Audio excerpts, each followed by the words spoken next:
Welcome to Pera's Playbook. This is your host, Alex Pera. Let's open up our playbook and see who our guest is. Please enjoy.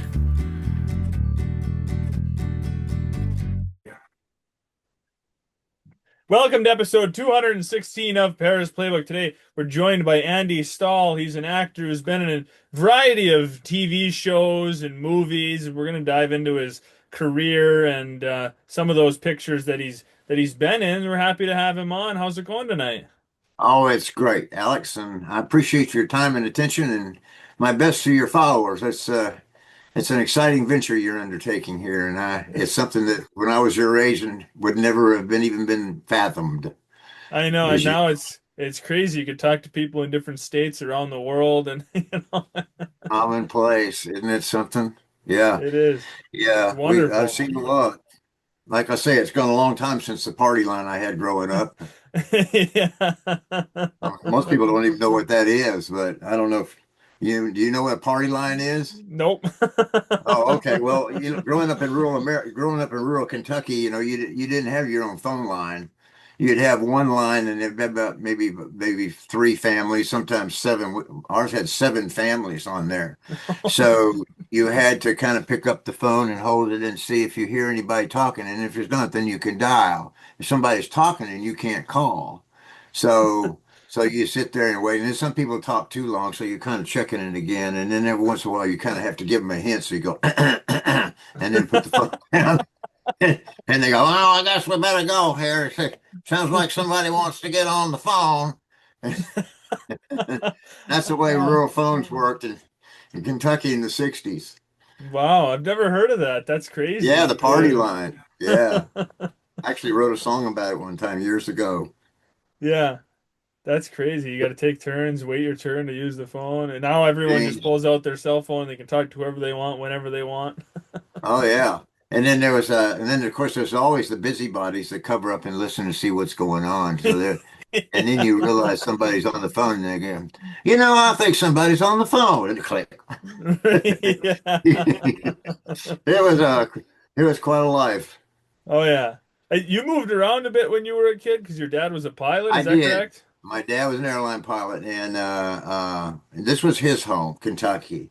I was born in Texas and then lived in Miami and Oklahoma City, and this was in the 50s, right after not long after World War II, and we had a lot of startup airlines going on, and my father was a pilot before the war, during the war, and then went into the airlines after the war.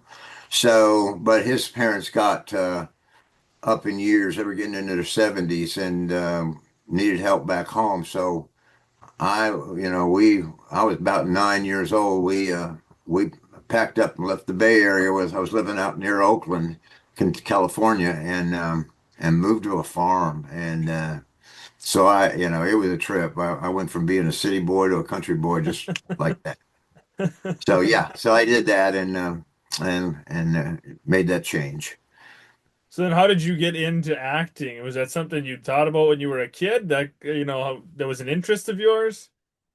I kind of avoided the acting thing. It kind of intimidated me a little bit. I started off, well, I started off as an Elvis impersonator at 5, and had a ukulele, and my mother turned into the ultimate, stage mom, and was carting me around everywhere. And meanwhile, I couldn't decide if I liked that or much. So anyway, I kind of one day I went down and it got me up on stage, and I just decided I'd turn my back on everybody and play the song. It was at a church, and so the minister came out and kind of turned me in the right direction, and I turned right back around. I was done with mom and her dreams of being the mother of a star. So then I went into visual art, and I got really heavy into visual painting and stuff and art and sculpture, and literally by the third grade. And then I was having shows in high school. High school was a time when you start finding girls, and so I realized I kind of got into music, playing in the combos, and then I went on and became a nightclub player and played for about 10 years in nightclubs. Went through college and all of that, and really hadn't got into the acting much, but had a minor in theater And one of the requirements was you had to audition for one play. You didn't have to get it, but you had to audition. So I did that, and thinking I would not get, and they all kind of laughed at me when I was up there. I think I made kind of almost made a fool of myself, and but I happened to get the role, and then I kind of got bit by the bug. So unfortunately, that was the last semester of my senior year in college, and so I went back to visual art and playing in the clubs, and but they had a theater that opened very near to me in a little 2,500 population town called Horse Cave, and they put a union theater in there, an equity theater. It's near the Mammoth Cave, and they were going to cash in on the tourism. So they started an equity Lord D theater there, and so these actors were coming in from New York and L.A. And he offered me a an internship, and I free, which what that means is work for free and do all the work. And but I got bit by the bug and stayed with him for 2 more seasons, total of three. Got married to a dancer, and she wanted to go get her master's to teach dance education. A master in dance education, teach dance. And so she got accepted at Columbia, New York. And so I had my ticket to go ahead and pursue the acting thing. So I went with her. We had married student housing at Columbia, and I was there for about 3 years. And I studied acting while she studied her dance. And that's when I kind of was trying to break through. Now, what happened with me, which was unique, and I credit with being the whole reason why I did work, is that I was trying really hard in New York and I was studying with some really good people. I had some great training, but trying to crack through that business was very hard. And I was just kind of beginning to see a little light in commercials. But they kick us out of that married student housing every summer for a couple of months. So I come back down here and I had a little agent in Nashville. And I live about 80 miles from Nashville here. And they were sending me out on movies. And I was like, what is this? I'm down in Podunk nowhere and I'm going out on these movies. So I went out on Coal Miner's Daughter the first year and I got down to the finals on that. And then the second year I came back again and she sent me over for a movie called The River, which was shot over in eastern Tennessee.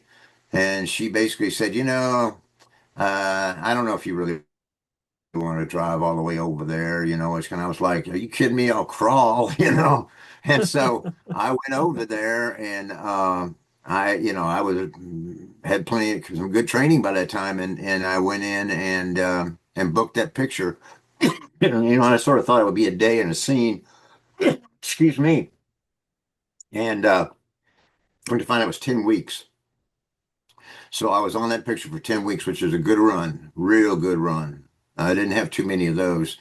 And come to find out, there was all of this work that was coming into the Southeast. It was movies. The TV movies were very popular then. There was we had 3 or 4 networks. Every network had one a night, one night during the week.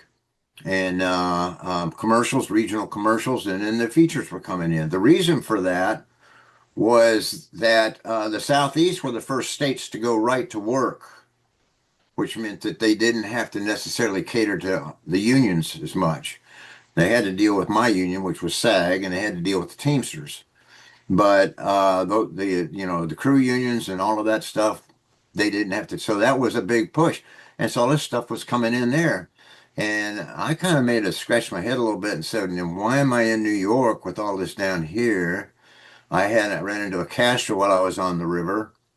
A lady named Shirley Crumley. She's no longer with us, but she was instrumental in getting me started. She said, "We need you down here, and I'll set you up with agents and everything." So I was living still at the farm, but she got me an agent in Atlanta, and I finally convinced my wife to come on down after she graduated, and we moved to Nashville. And my whole career is built in the Southeast.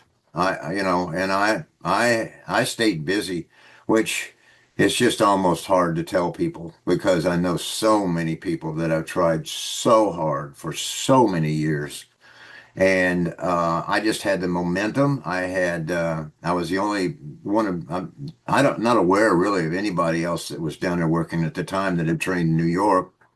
And so I just kind of, was going to casting. It was like first time I can't imagine hearing this today, but at the time I was hearing it, and they'd say, we don't know where we're gonna use you, but we will be using you. And that's unheard of. You go in and you maybe going to get a role, but when they say they just know they're going to use you, then and I just, I wish I could brag more about how much it was my skill set and great artistry, but it was Yeah. timing. I was working two towns and I was already making enough money that I didn't have to have any job. So I was able to work Atlanta and Nashville. In those years, Tennessee was as busy as at Georgia. And I just, I had the, I also had the ability to wear a suit or wear overalls. I could do both. So that adds some versatility to me. And by golly, 100, I did about 150 commercials and 70 something pictures and series and episodics of, TV movies. And so I had 38 great years. I had maybe one or two slumps. The early 2000s, I ended up having to go to Canada because it all had left down here.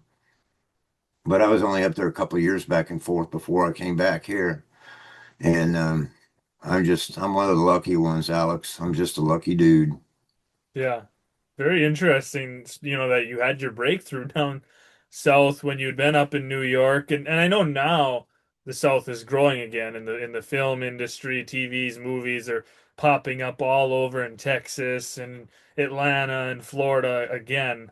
But I guess I didn't know that it was that common back in It was back then, and frankly now, of course, now Texas has always had a few things going on, always state kind of stuff going on. Florida has kind of always had a few things going on, but I was moving around a fair amount around the Southeast. But Atlanta, really about the time I was phasing out, Atlanta turned into, the number one to two production center in the world.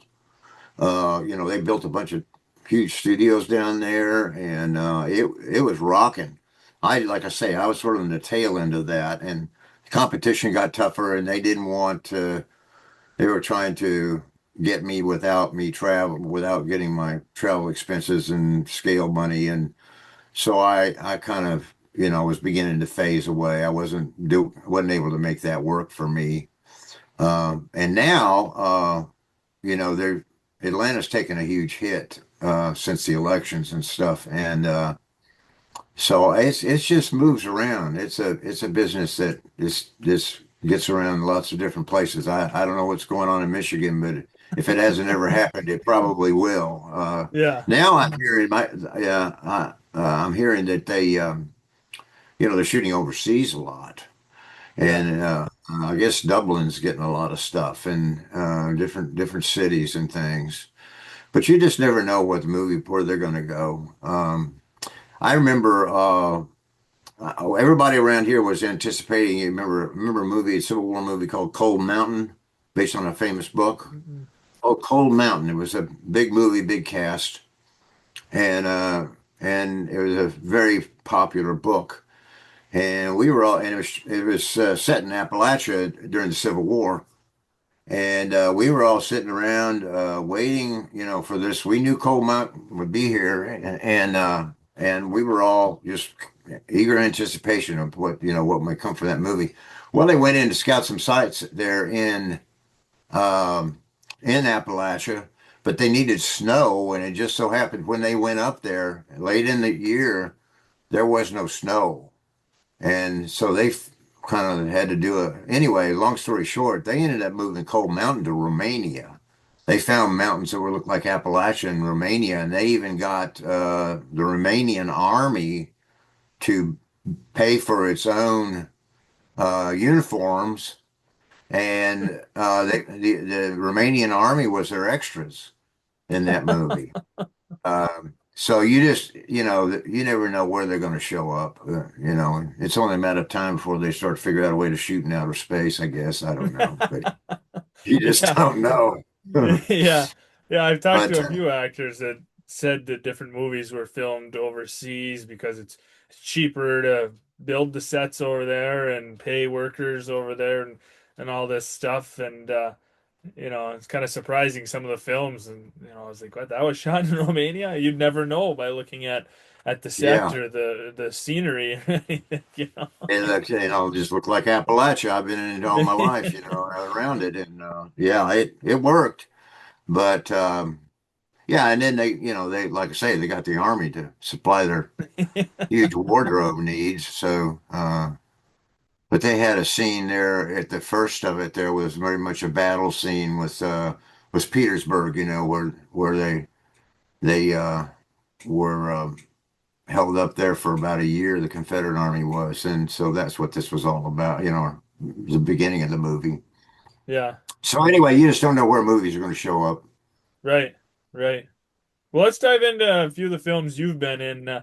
One of the ones I wanted to mention, I know, is one of your first pictures. And last year, I got in kind of a Chuck Norris kick. I was watching a bunch of Chuck Norris movies that I found online, and one of them was Invasion USA, and you had a Oh yeah. small part in that film. You were a dad putting up Christmas decorations before all hell breaks loose and the Before terrorists I come blew in. up, I Yeah, know. I don't know much about the movie really. A close friend of mine who I work with on a couple of pictures named Tom Blomquist. He was produced Walker Texas Ranger, so he knew Chuck real well. But I didn't see Chuck on the set. Fascinating thing about that movie for me, it was a night shoot, and and they blew up our house. yeah, But what they went in there, it was an area, and that was all new to me. I guess this was '84. Uh, they went into an area there where they had expanded the airport and they had noise problems. So the city or somebody went in and bought whole neighborhoods that are somewhere proximity to the landing strip, and so you go into this neighborhood, nobody lived there, but it was immaculately kept. These were houses built in the 50s and 60s, ranch style homes, and one after another stacked down in this neighborhood. And and I don't know how they got away with it, but they did. They made arrangements to blow up one of them.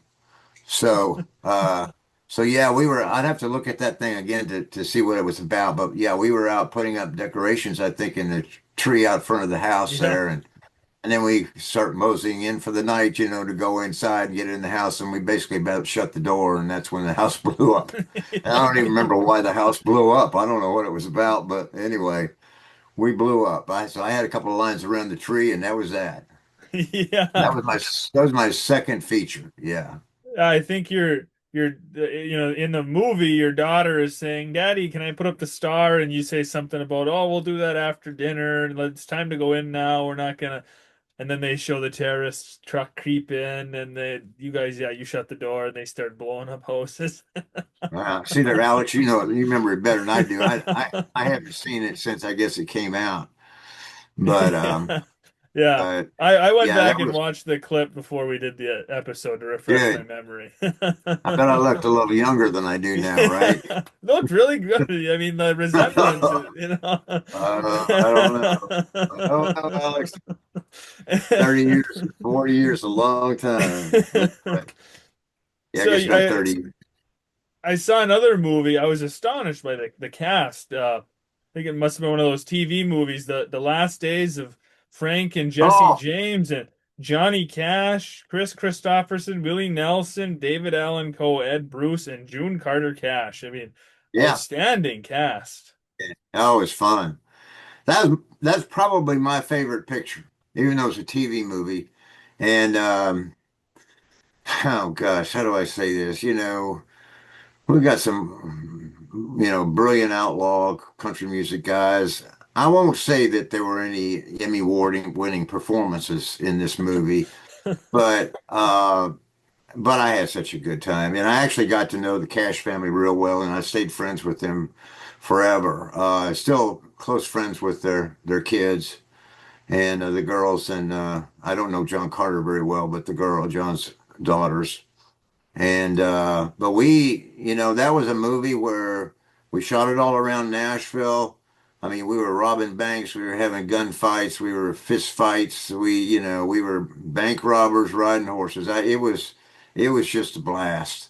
And one of my favorite, and it was my I think you'd have to say that was my largest role. I was third principal on that picture. It was John and Chris and me. I was number three, and so that was the biggest role probably ever did.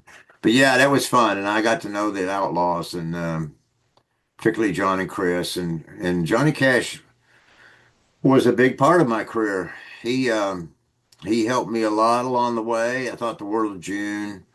And anytime there was a wedding or anything, they were book release or anything, they'd invite us. And John liked my wife at the time a lot, and it was just I've always been happy about my relationship with the Cash family. About a year ago, we went out. Well, it's been about 13 months. We went to Washington.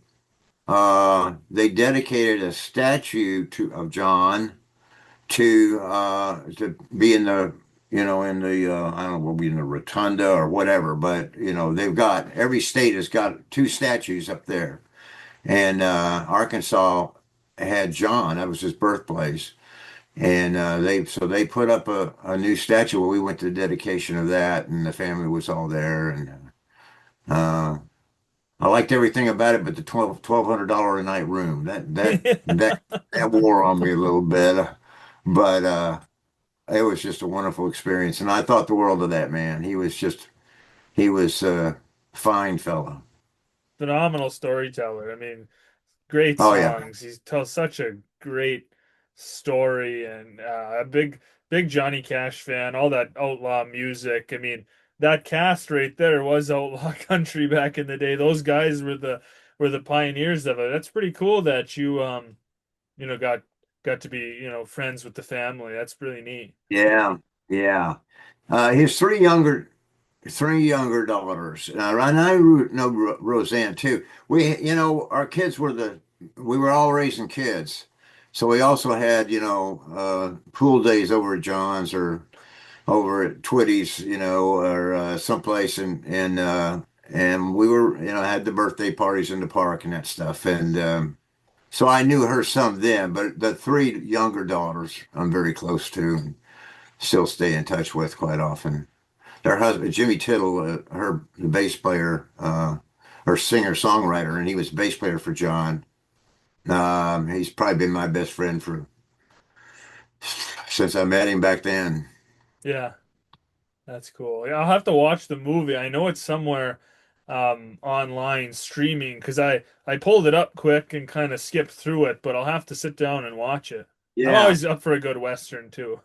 Well, it's a fun one, for TV, it was fun, and I Yeah. actually had a horse accident. We were robbing a bank in a little town called Springfield, Tennessee, and we came in, and of course, this was a TV movie, but any big production budget or anything, but we filled the streets with dirt, and we had a staged this bank robbery, and I had a little scene there where I was my guy was supposed to some guy got shot off the horse, and the horse had all the money bags on it. So my guy was supposed to ride up next to this runaway horse and grab his reins and lead him out of town as we escaped. Some of our guys got killed and shot and stuff, I think. But and I said, well, how far am I supposed to take this thing, before a stunt guy does? But I'd ridden as a kid, everything. So I'd always, horse riding wasn't too big a challenge to me. And I so the object was for me to ride up next to this horse that was running out of control and running, and ride up next to him and grab his reins off the horse and take him out. Well, somewhere in there, I was, it was supposed to fall apart, and then I would, some stunt guy would come in and do it. But in those years, that was 1985, so I was still pretty cocky, and uh, I I rode up next to this horse and I was just amazed at how well it was going because I was right next to the horse and then I reached down and I grabbed the reins off that horse and I thought, oh man, this is really going great. And then I'm supposed to turn around and go to the courthouse and go on out of town. Well, I turned my horse and the other one goes straight. So I'm just all of a sudden I end up in one of these things where I'm between two horses, two sets of reins, and I thought if I either maybe they're going to ride this out and get my foot in the caught in the stirrup, or I need to bail. So I bailed out and fell under a horse and got trampled up a little bit and uh, ended up spending the night in the hospital there Wow. because I didn't know wasn't sure if I had a head injury or not and but so when you watch that movie, you're going to see me in a gunfight there, and I'm sitting down. And in the fight, well, I was supposed to be standing up in the thing, but because it turned out that what happened was I sprained my knee and I had a big old swollen knee and I couldn't walk on it. So we did that scene with me sitting down, and and went ahead. The production manager showed up at the hospital about 7, 8 o'clock that morning and said, "How you doing? You think you might want to get up?" And I say, "Yeah, I don't see any reason why I can't work. I just got a sore knee." So so they pulled me out and but I did. That's how I shot that scene. Yeah, check it out, Alex. Let me know what you I think of that will. movie. It was fun. I will. I will. Yeah. Um, the first thing that I was probably familiar with that you did was the North and the South. Um, my parents were watching it once. I went over and I think their internet was out. And they had recently bought it at a garage sale. You know, they hadn't seen it since they were in high school back in the 80s. And Ah, they were watching it. And I thought, what are you guys watching? And they said, oh, it's this mini series, you know, it's kind of cheesy. And I was like, oh, okay, I'll watch along with it. And I got totally sucked into it. And I said, I got to borrow yeah, this and start from the beginning. This is good. So and now I bought it on Amazon. I have the DVD set. So I yeah, I love the North and the South. And for those who don't know, you played Ned Fisk. You were one of the cadets at West Point. that's Initially, right. your character's not that a big of a fan of Right. Patrick Swayze's character because he's Southern, but you guys end up being buddies in the Yeah, show, and then they bring you back in book two for a little scene. they did. Yeah. So and that was like they initially weren't going to. That was something that happened later. That, in other words, they just kind of decided they needed to bring the character back, maybe to show what happened to him or something like that. I hit it off with the director. The director of the book two had come in to take care of some of the shooting on book one, which just happened to be my stuff, a lot of some of my stuff. And so anyway, I ended up getting a scene in book two, which I was thrilled about that. But that was another big deal for me. It was just like getting on that show, and it was a good role. Yeah, It actually would have been a fat role if it had been a 2 hour show, but since it was 12 hours, you get lost in the woodwork there, even with a bigger role. But I was delighted to get that. Yeah, yeah. yeah, Great show. A that was. lot of phenomenal actors in that show. Oh, it had such a big cast. There's over 100 people in that cast, and they were casting. I mean, gosh, John was in that movie. He played John Brown, I believe. Yeah, he did. And then, oh gosh, who all was in that movie? Elizabeth Taylor. No, I didn't work with them, because this movie was scattered around working everywhere. But then, you had Jimmy Stewart. Yeah. Oh, So you had a lot of yeah. old names. Plus, you had the young people coming in, Patrick Swayze and Kirstie Alley was one of her first pictures. Yeah.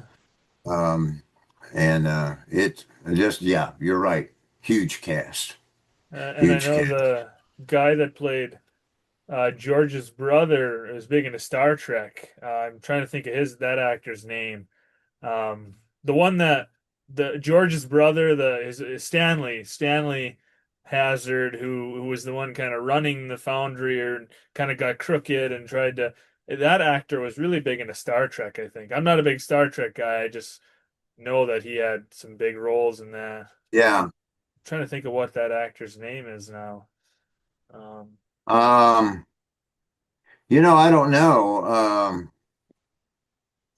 I don't know. I work with Jeannie Francis on the second one, and her yeah, boyfriend. Jonathan Frakes. Jonathan Yeah. Frakes. Okay. So you know what?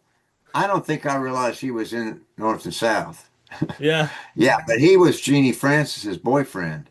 I wonder if they met on North and South. I don't Oh even know. They yeah, actually got yeah. married and stayed together forever. But he was like, he was the Captain Kirk or whoever, Captain whoever. He was the Was it lead in that thing. Jeannie Francis? Is that Brett Hazard? One of That was Ori's Ori Megan's, sisters? that was Patrick Swayze's sister. Yeah, Is what yeah, she right. played. And then And the actor that played George married his the lady from that played Constance, I think. They got married too, maybe. could be, could be. There was somebody else Yeah. in North and South. I think they were married. What's Well, the there was actor so that many played of George's in name? that show. There was no way around that, really. Yeah, I think yeah, I think he was married to yeah, looks like it. He was married to the lady that he was married to in the show. So that's Oh, kind of okay. interesting. Well, I'll tell you a little secret. I'm gonna have to go back and look at those pictures, as I think I mentioned to you, I've got another one of these Uh, to do, and it's about North and South, and I don't remember much. That was a long time Yeah, ago. it was a long time ago and a lot of movie.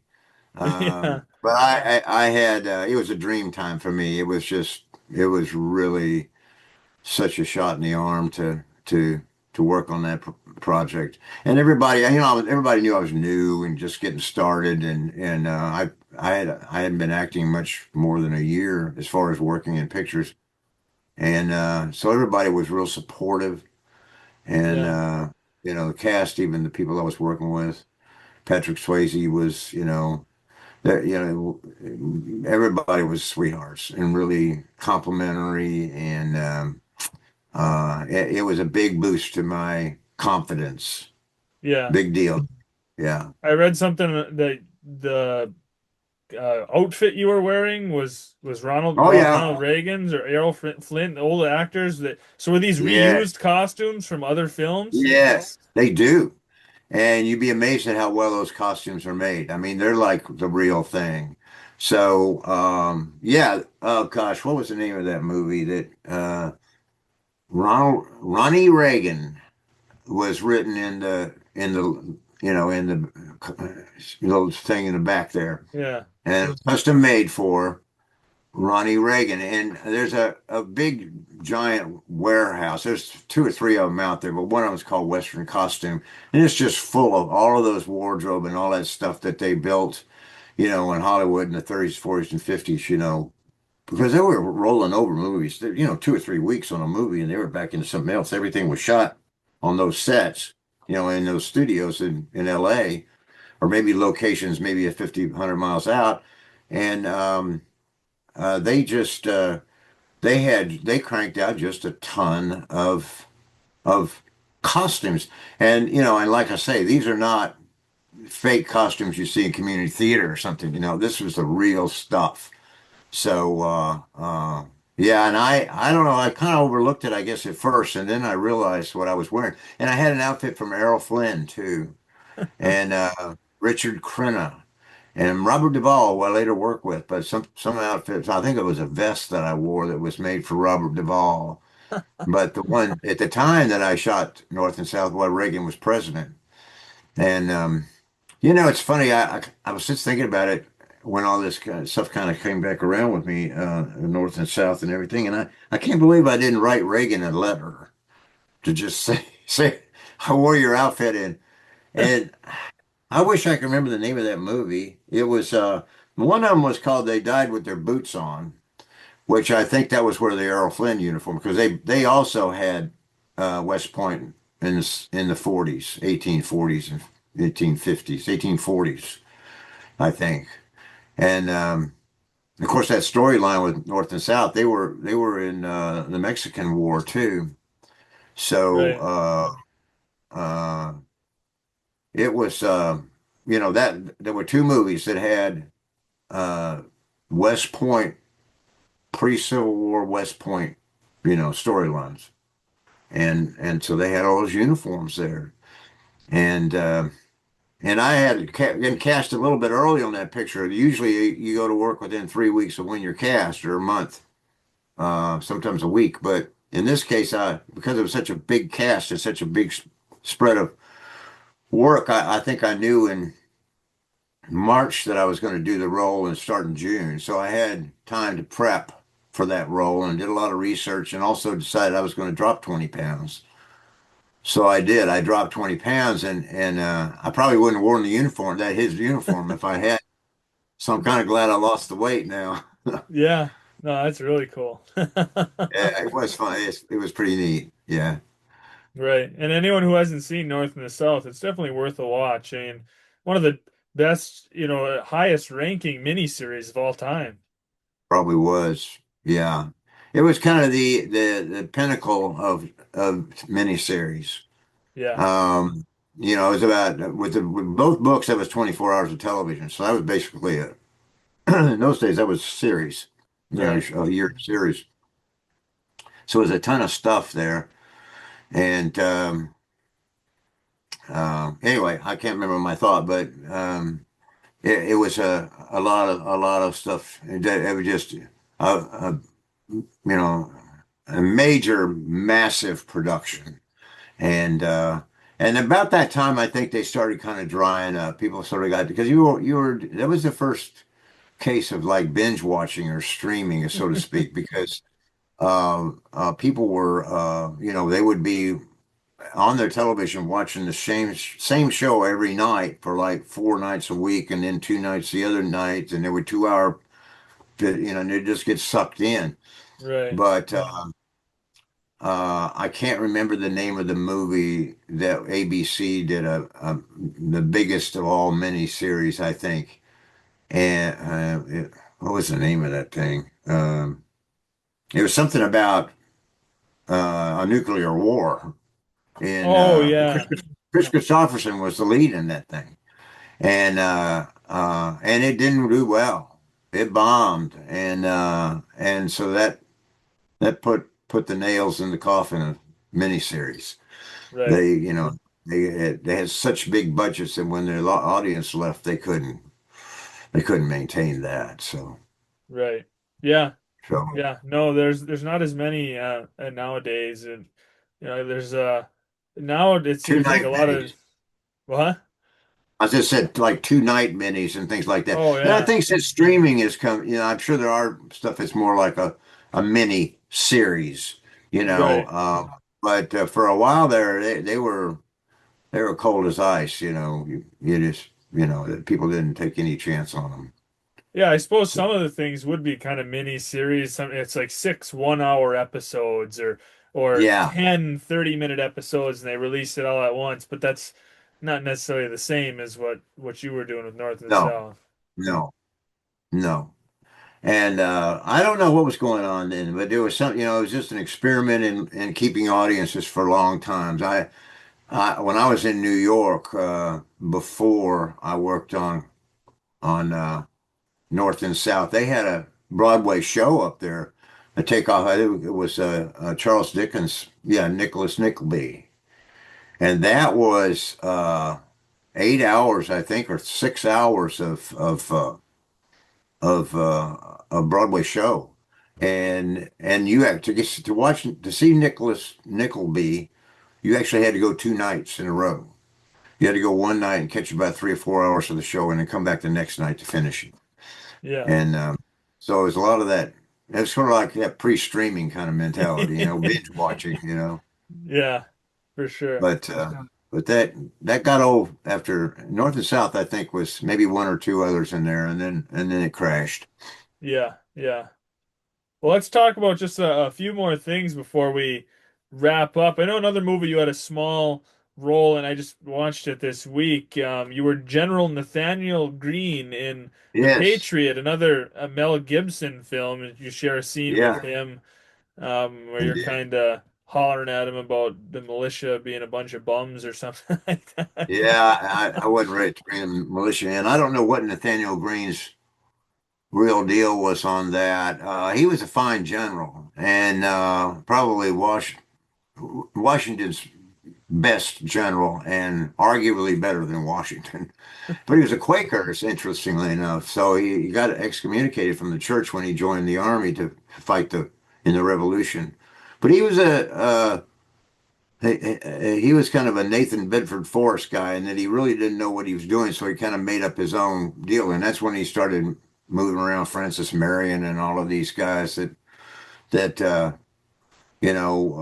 fighting the war kind of more like guerrilla warfare than Right. like what the typical traditional way that they fought in the Revolution, and so uh, I. I found all of that fascinating. And we were kind of playing around with the Battle of Cold Pens, and we were kind of playing Cow Pens, I'm sorry, and we were kind of playing around with Francis Marion, but that whole Mel Gibson character was, and that was another big production. That probably was the biggest movie set I was ever on. It was Yeah. huge. I Yeah. mean, they had 150 reenactors there just bivouacking, just in the woods. They were just living there and fighting that stuff. It was huge. Right. And it was a good movie. I'd like to watch it again. It is a good movie. Very powerful movie. There's a lot of Yeah. stuff that really hits in there when they lock all the people in the church and they light it on fire and Oh when yeah. they kill Mel Gibson's his characters, some of his children get killed, and there's a lot of emotional stuff. It's very strong movie with it's very powerful. Right. Right. And yeah, and it was my second picture with Mel. And I'll Did he confess remember right you? now. He did. He did. He did. Now I kind of wondered if he maybe did a little homework or something. But yeah, he remember. Matter of fact, we sat and had lunch together and all of that. And um, I actually had several more scenes in that, or at least two or three more that was supposed to be in the battle. Uh, and they braided my hair with these long hair so I could have this ponytail. In fact, these generals would have had the powdered wigs, uh, but they wanted the colonial army to look more dressed down. So they just made us look like we all had these ponytails, and I finished that one scene which is in the movie, and then they were holding me up to work on it, and I sat in a hotel room with this long ponytail for about 3 weeks, and they couldn't get to my scenes. And then they said, "Well, we're going to send you home for Thanksgiving." So I went back home for Thanksgiving, and then I got a call from them. They said they cut the scenes. They're heading on to Charleston, that they couldn't get them done. So I ended up with this one little scene in there, and I'm glad to have it though. But I Yeah. had, it's It's really good to be cool. back with Mel because I was around Mel for 10 weeks on the river, and I was 32, he was 28. Um, and he'd done a whole lot more between the river and the Patriot. But Yeah, it's it cool to was just you have a part in such a big movie, even if it's a small part. yeah. Well, I was oh yeah, I was delighted to do it. As a matter of fact, I actually that was one time when I actually was up for two movies and I had to make a decision which to do. I don't think that happened to me more than twice. But there was a picture called Remember the Titans. Oh yeah. And yeah, that was um, I'm trying to remember I'm drawing, I've got a name blank. But anyway, that was, it ended up being a big picture. Remember the Titans. But I just sort of sized it up, and actually it was a bigger role for me. I would have worked more. But I decided to be a name person. In other words, a real person from the revolution would probably be better from benefit my career more than to be a parent on Remember the Titans. So I bailed on the Titans, and Jerry Bruckheimer produced that picture. That's what it was. And now I got to know Jerry Bruckheimer on Glory Road, but I passed on his first one. I don't know if he'd have known that, he might not have hired me. I don't know.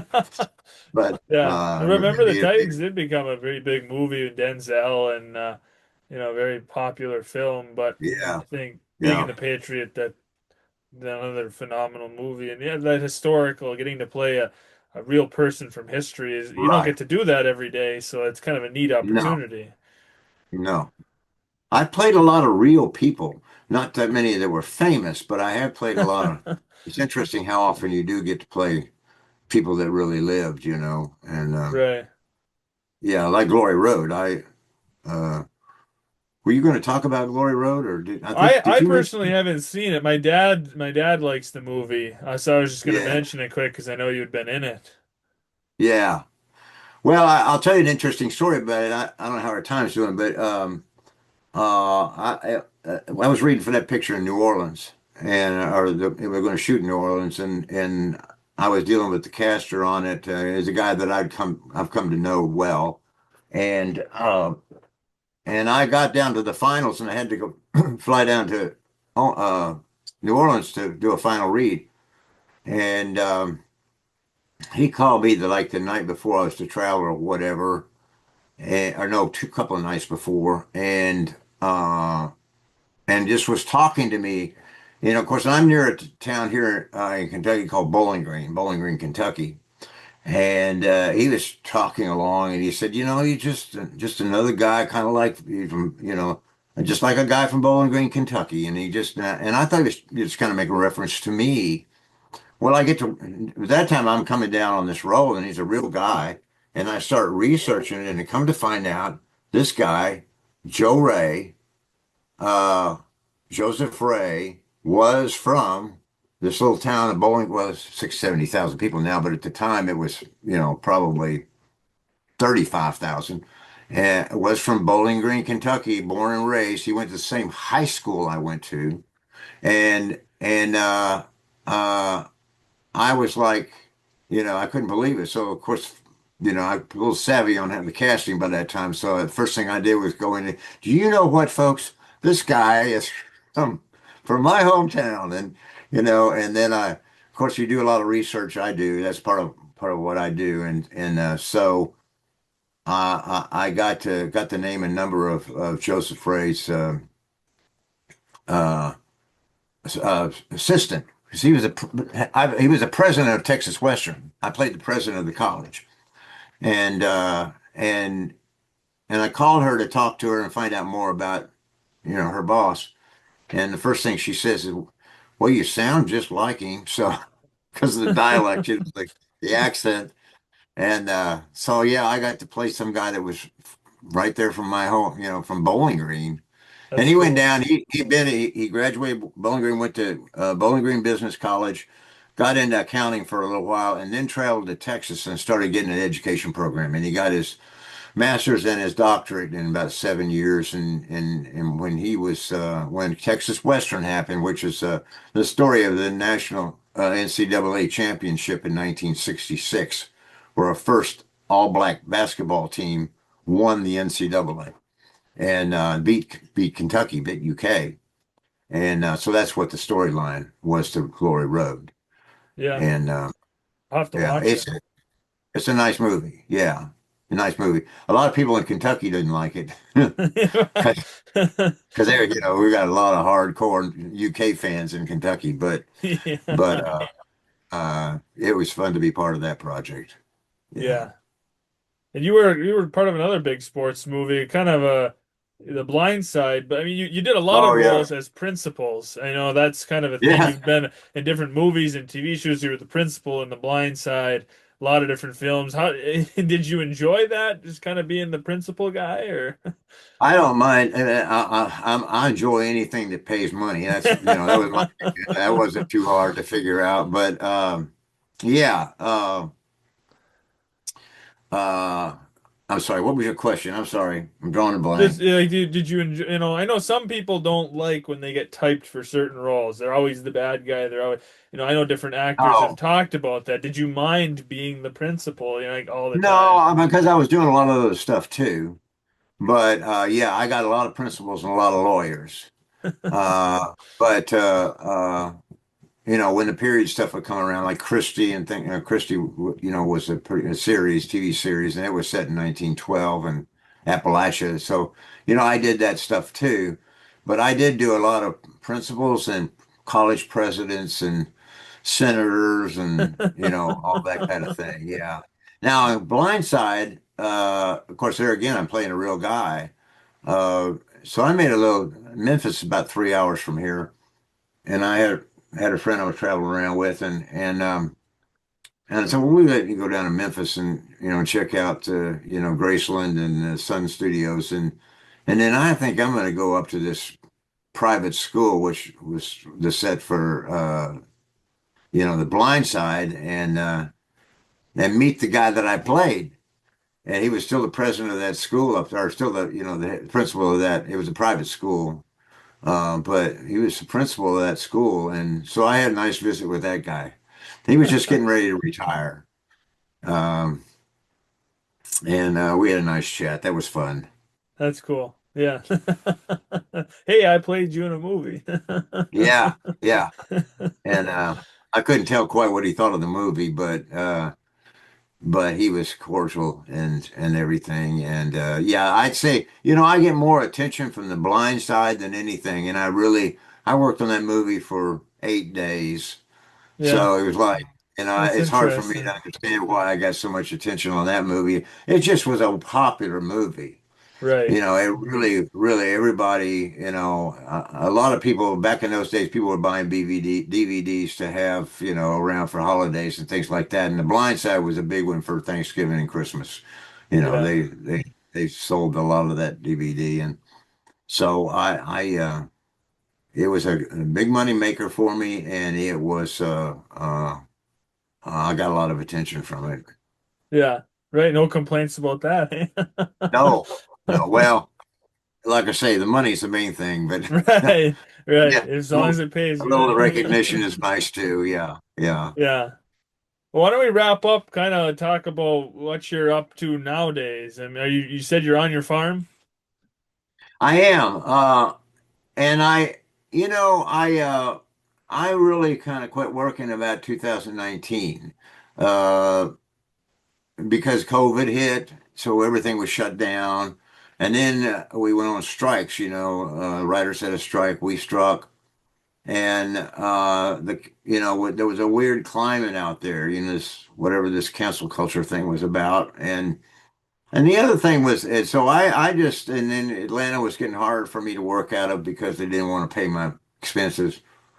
So I just sort of phased out. It wasn't the kind of thing where I got a retirement watch or anything. It just sort of phased away. And then the other thing that was going on in the 2020s was that I was taking care of my mother.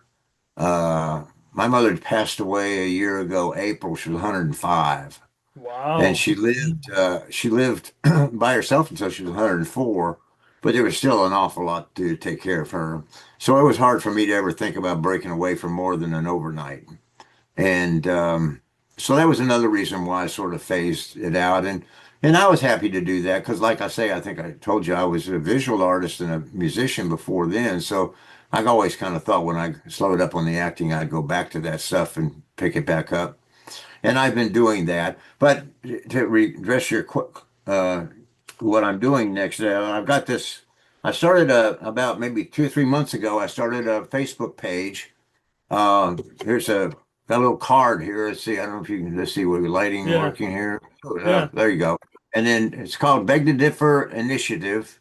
And I just got this site up. We call it B2D, but it's Beg to Differ Initiative. And I'm just putting up on movie stories from 70, from commercials and 70 something and all the acting career. And my music too. I've been putting some of that up that I had back years ago, and back into drawing and painting and all of that. And so I'm putting all of that up, and I've got sort of some philosophical stuff going on. One of the things that I came out of realizing after all of these years of acting is that I really had become quite a student, and developed a certain fascination with just the human ego. Really, that's what I was chasing the whole time I was working, understanding what that's about, because you're dealing with the protagonist and the antagonist, and what's it all about? It's ego struggles. So I just kind of got wrapped up in that. So I've got some philosophical stuff going on there. I'm working with two ladies too. One's an upstart young gal, just graduated from college, and she's a very promising actress. Her name's uh, Shylon Jordan, and she's been putting some stuff on that site too. And then the other girl is a little older. She's about 30. She's a Ukrainian refugee. And I met her in the grocery store, but I started reading some of the stuff that she writes, and she's got quite an eye for photography and things like that. And I just got enamored with her work. So she's been putting some stuff on the site as well. And so it's been fun to do. I tend to write too long. It's more like a magazine format than it is, TikTok or anything. But and so it's kind of not everybody's tea, not everything everybody likes, but I write these stories about these memories that come much like what we shared here, because there's just a ton of them. Yeah. And it was quite a career, to be around those people and to work with them and not have to deal with the stardom stuff, but just to be part of it. So Beg to Differ Initiative is what my site is, and if anybody would love to have some followers, so you know how that goes. You've been in that game too, so Yeah. I'll swap out some of yours and you'll get some of mine. Yeah. Yeah. But Yeah. anyway, if any of your followers are looking for something else to check out, check me out. I would love to hear some. Let me know that you came from Alex's site. Yeah. I don't have a Facebook for the site, but I have a personal Facebook, so I went on and followed you with my personal Yeah, Facebook, so I'll be able to see the I stuff you're saw you. posting. Yeah, please keep your friends up with what's going on with me. And I can share that when I post the episode. I can put that on there, like your Facebook, and I can put like a link or something so people can easily access that for you. I thank you for that. I'll do the same for you if you'll let me. Yeah, So, for sure. I see you've got but musical instruments behind you. Are you still making yeah, music and doing playing and stuff? I'm getting back into that. I've been writing a lot, just for myself. I don't necessarily want to try to, uh, you know, I'm too old to get in the business. And Right, right. my hub was Nashville down there, and I've had a building down on Music Row for 30 years now, and so I had a lot of. I've been around the music business. I was kind of the actor in the neighborhood because there aren't many actors around, but there are some, but not many. But of course, it's a music town out the wazoo. It's third coast that way. So I've always been around the music, and I'm looking forward to, when I'm more of a I don't want to call it a hobby level. I want to take it higher than that, but I'm going to be not trying to get a record deal or sell, publishing. I'm going to put stuff on the site, new Yeah, songs and new stuff I'm doing. So a lot of what I'm writing is funny stuff, kind of goofy. And so I'm going to be doing that and then doing some visual art and putting some paintings up and things like that. So I love to hear from people and hear what they think. yeah, for sure. Well, I think that's a good place to wrap it up. I appreciate you coming on the podcast. It's been a pleasure speaking with you. It's been great. My pleasure, Alex. It's been fun to get to know you, my friend. So, my best to you and your followers. Yeah, same with you with your new page. Yeah, good deal. Thanks for listening. Please stay tuned for more episodes soon.